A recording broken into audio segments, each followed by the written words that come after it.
In my childhood, whenever all cousins in my extended family gathered together during summer holidays, one of the interesting topics of discussion would be ghost stories. As children, even when we were scared to listen to these anecdotes, we also experienced a thrill of the unknown. As adults, one can experience the same thrill when watching a horror movie or when reading fantasy or mystery stories. Today, in the 95th episode of Grantha Yatra, we are going to explore one such book. Its name is Gahire Pani or Deep Waters, and its writer is Ratnakar Matkari.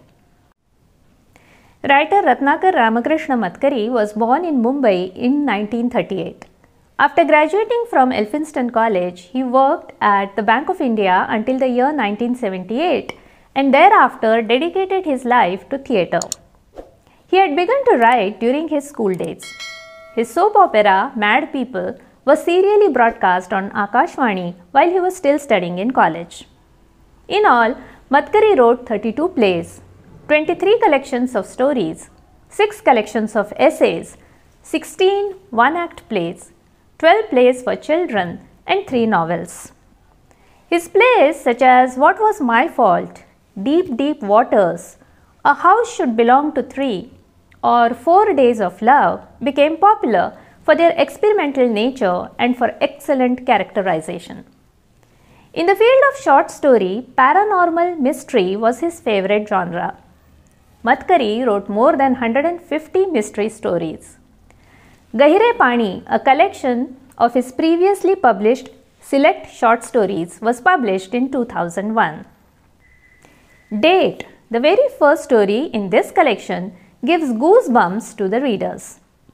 In the happy and playful atmosphere of a young boy's birthday party, all of a sudden someone begins to make predictions about death. In the next few days, the predictions made by this person seem to come true. Tragedy strikes even the narrator of the story. Who is this person who can correctly predict other people's deaths? Where has he learned this unique skill? The next story, titled Trap, is based on a crime plot. Not only does the perpetrator of the crime have no empathy for his victim, he has also roped in another innocent person in his diabolic act. Do those trapped in this web of crime manage to escape from its tentacles? The story, titled Hair, has all the trappings of a horror scene. It is set in an old, crumbling mansion located in a remote area of a faraway village. An old servant, pitch darkness of night, and rumors of non-human sightings complete the picture. When informing the narrator about the mansion, someone says, "Yes, the mansion is almost 300 years old. How is it possible that there would be nothing in there?" But the sightings are rare, only on new moon and full moon nights. And that too is not visible to everyone. Only the heir to the mansion can see it. What do the two friends who visit the mansion from city experience there at night? And how does that influence their lives? The story Body of Desire is a sort of love story. But the reality where this love blossoms and the lived reality of the lovers are different worlds altogether. Or is it the case that strong desires in their minds gave rise to a reality of illusions? What a beautiful dream! I dozed off for just about 5 minutes and I had that beautiful dream in that short period. Of course it was a dream. A tired brain conjures up these illusions. And yet, it was more real than a dream. Everything is vague in a dream, but here everything appeared real. Not just that girl, the house, courtyard, that flowering creeper. The protagonist of the tale In Depth has hallucinations. But are they hallucinations or memories from her past life? And how come her enemy from that past life is a fiancé in this life? Yesterday night, I woke up with a start. Someone was sitting in the hallway near the bathroom and weeping bitterly. I was not scared because I knew that the person who was crying was none other than me. I switched on the light and was startled to see that there was no hallway near the bathroom. Instead, that place had turned into a garbage dump behind a house. I was sitting there on a pile of wood and bricks and crying my heart out. By now, the me who had risen from the bed to switch on the light had disappeared. In another story titled Hark, the Clock is Striking, Madhkari creates a haunting environment. The story is a chain of extraordinary incidents. The government auditor staying at the Dak Bungalow in a remote village for some work is invited for dinner at the mansion of the richest lady in the locality. The servant at the Dak Bungalow cautions the auditor against accepting the invitation. Although the auditor attends the dinner and returns safe, his host dies the next morning. All this is connected to the sound of an invisible clock striking at night in the mansion. Then there is a story titled Gloves. Are those gloves really murderous? Or is someone trying to cover up their crime with the help of the evil reputation of those gloves? The story Fourth Window resembles a science fiction, but its emphasis is on the mysterious effects of a scientific discovery. In the story Bad Omen, Madhkari tries to solve a crime mystery with the help of hypnotism. While in the story A Letter, he depicts the regrets of a man who has committed suicide. In the story This Is My House, the reader is actually introduced to a struggle between a ghost and a human over the ownership of a house.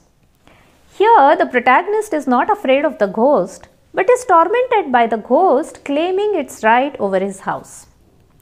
The instance when the protagonist realizes that his house is haunted is extremely scary. It was around midnight. I had just closed my book and switched off the light. I was slowly drifting away to sleep. That's when I was startled by a noise and was instantaneously wide awake. I could hear the sound of metal grinding. I listened intently as I lay on my bed. There was a rhythm to the noise, as if it came from a slow motion.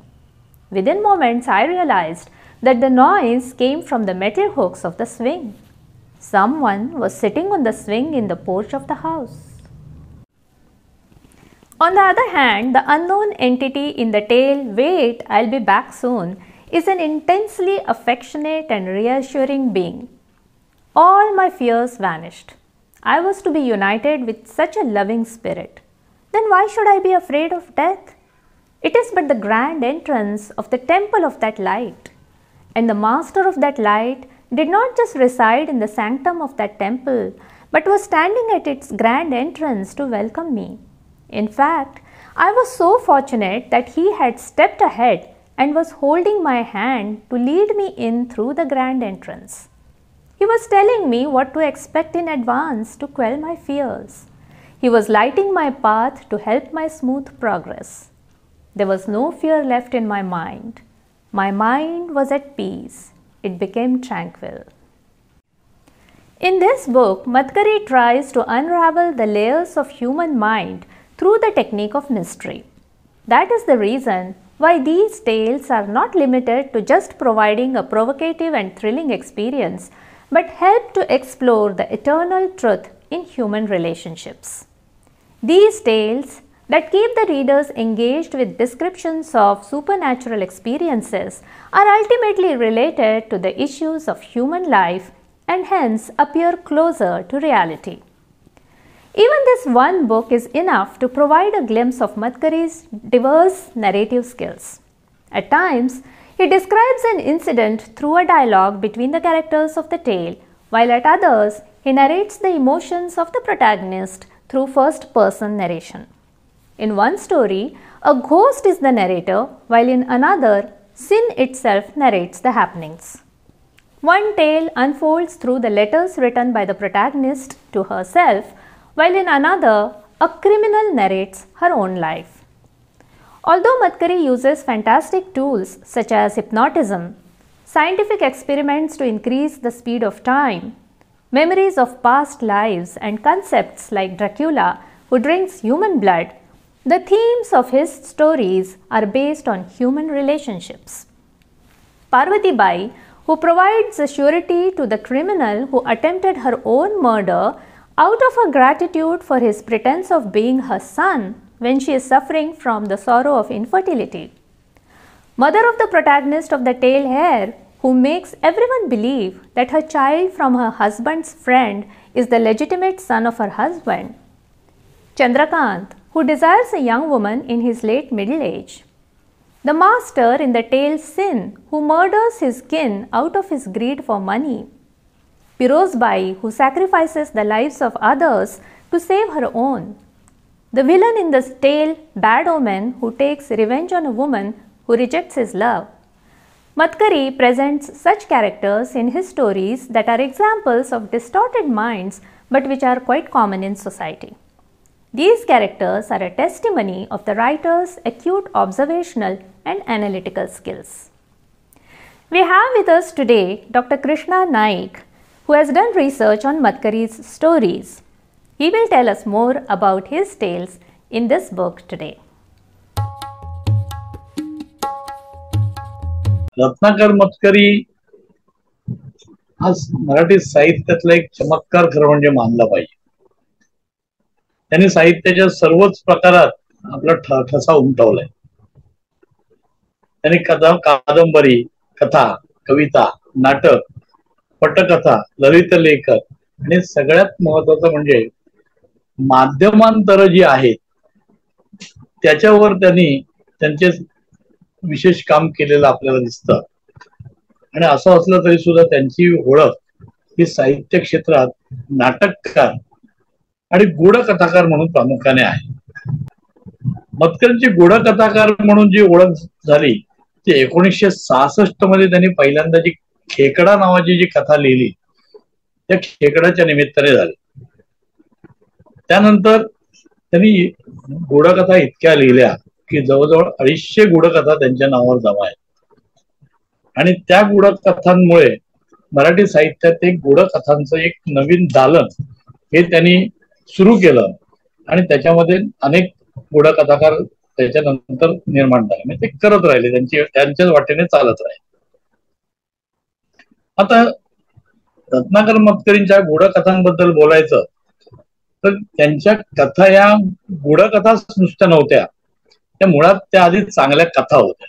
चांगल्या कथांची सगळी वैशिष्ट्य ही त्यांच्या कथांमध्ये आपल्याला आढळतात.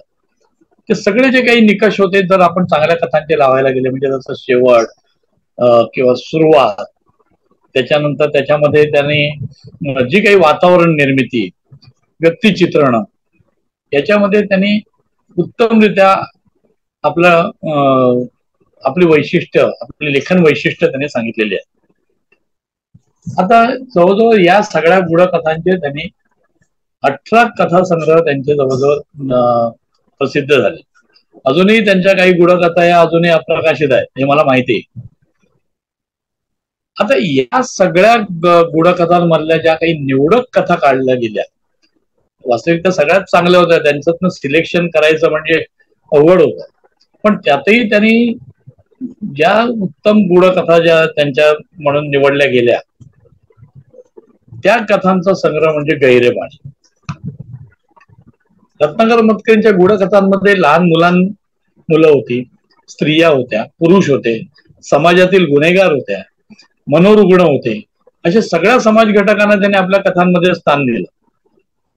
एक त्यांच्या लेखनाची वैशिष्ट्य जी आहे कुठली तर सगळ्यात महत्वाचं वैशिष्ट्य म्हणजे त्यांच्या गूढकथांना एक मानसशास्त्राची बैठक होती. हा हे पहिलं वैशिष्ट्य. दुसरं वैशिष्ट्य असं की त्यांच्या गूढकथांमध्ये भय ही भावना होतीच किंवा आहे, पण त्यातही जी भूतखेत त्यांनी जी दाखवली तर ती भूतखेत जी त्यांनी जी दाखवली ती काही घाबरवणारी नव्हती. त्यांना सुद्धा कुठेतरी भूताना सुद्धा भावना असतात अशा प्रकारचा एक नवीन आयाम त्यांनी आपल्या गूढकथांमध्ये निर्माण केला.